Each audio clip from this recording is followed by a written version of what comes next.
పరశురామ శ్రీరామ కృష్ణావతారములను ధరించిన శ్రీహరి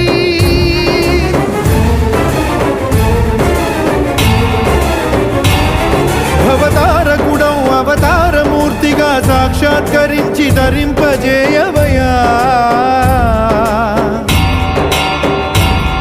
నను బంధ విముక్తుని చేయవయ్యా